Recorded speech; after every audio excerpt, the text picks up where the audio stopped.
নিয়োগ দুর্নীতি বিতর্কের পর এবার হরিচাঁদ গুরুচাঁদ বিশ্ববিদ্যালয়ে আর্থিক প্রতারণার অভিযোগ উঠল। শনিবার সাংবাদিক সম্মেলন করে অভিযোগ করলেন বিশ্ববিদ্যালয়ের কন্ট্রোলার স্বপন সরকার। তার অভিযোগ, তিনি দায়িত্ব পাওয়ার পর কলেজে প্রাক্তন ভাইস চ্যান্সেলর তপন কুমার বিশ্বাস সবসময় অসহযোগিতা করেছেন। একই সঙ্গে তিনি দাবি করেন, ভাইস চ্যান্সেলরের জুনিয়র অ্যাসিস্ট্যান্ট নয়ন সরকার এবং বিভাস পরামানিক বিশ্ববিদ্যালয় থেকে দুটি বিষয়ের বেতন নিয়েছেন। জুনিয়র অ্যাসিস্ট্যান্টের পাশাপাশি ক্লাস দেখিয়ে বেতন তুলেছেন।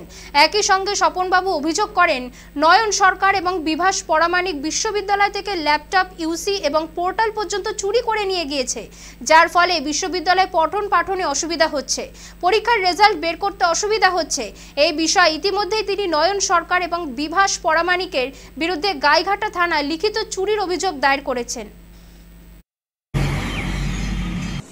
আমার অভিযোগ, আমি আমার প্রাক্তন ভাইস চ্যান্সেলরের নামে অভিযোগ করছি।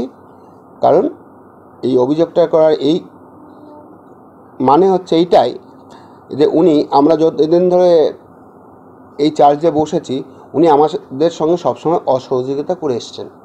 ওনার দুজন পিএ ছিলেন, নয়ন সরকার এবং বিভাস পরামানিক। তারা আমার অফিসের ল্যাপটপ চুরি করে নিয়ে চলে গেছেন, আমার অফিসের ইউসি চুরি করে নিয়ে চলে গেছেন, আমার ওয়েবসাইটের পোর্টাল পর্যন্ত চুরি করে নিয়ে চলে গেছেন। আজকে ফোনের কথোপকথন, তার অডিও ক্লিপ আমার কাছে আছে।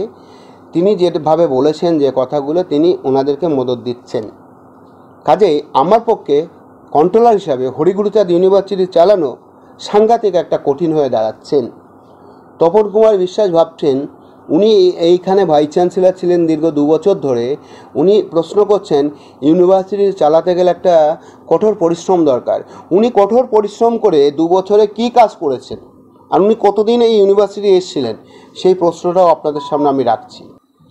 একজন ব্যক্তি একই জায়গায় চাকরি করে দুটো মাইনে কি করে তিনি স্যালারি তোলেন?